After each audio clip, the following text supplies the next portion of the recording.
असांजो भूताणी मोहम्मद साले जेको आहे तंहिं असां शमूरत की पीपल पार्टी 2025 खां वठी असां हिकिड़ो ॿियो ॾोह कोन कयो। असां हिकिड़ो पीपल पार्टी असां शमूरत की।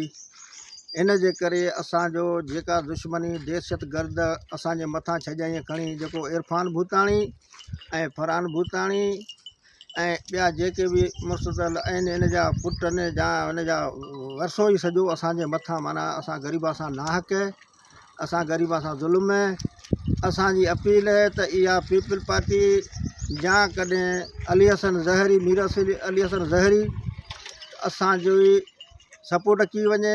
असांजा माल कही आहिनि, असांजे बनी ते कोज़ आहिनि, असांजी होटलियूं ते कोज़ आहिनि, असांजे घरां जे मथां फेरिंगूं हलनि थियूं 2005 खां वठी शुरू आहिनि। पर अञा इहे माण्हू बंदि नथा कनि। पहिरें शुरूअ में जेको सो असांजे ॻोठ ते हिकिड़ो हमिलो कयऊं, इन खां पोइ असांजा हिकिड़ो माण्हू ज़ख़्मी थियो, इहा बि असांजी अदालत कोन थी। इन खां पोइ वरी राति जेको अॼु राति असांजो 5 खां 6 ढगियूं काहे आहिनि जेके जंग ऐं चिनाऊं ते हितां काहे आहिनि ज़ोरी माना हिकिड़ा दहशत गर्द पंहिंजो हिकिड़ो टोलो हिकिड़ो बरूदी टोलो जीअं हूंदो आहे, इहो हिकिड़ो बरूदी टोलो भूताणीअ कढी छॾियो आहे।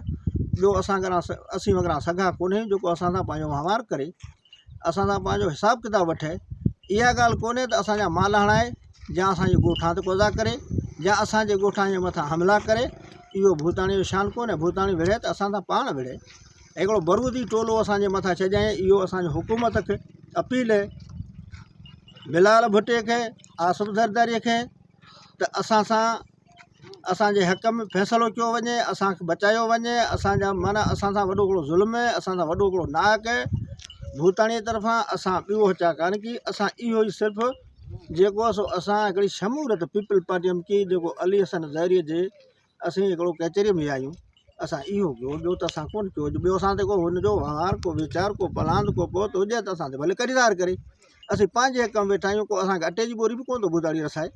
का अटे जी बोरी न, चलो हे ग़रीब आहिनि हिन खां अटे जी बोरी ॾेई इहो वहिंवार वठीनि। या असांखे 5 ढगियूं ॾिनई अबा हे सरदार उहो इलाइक़े जो, चलो असां त काहे जी इनायत इहा आहे, इहा असांजे मथां हिन जी कान्हे। असीं पंहिंजो खाऊं पंहिंजो पीऊं।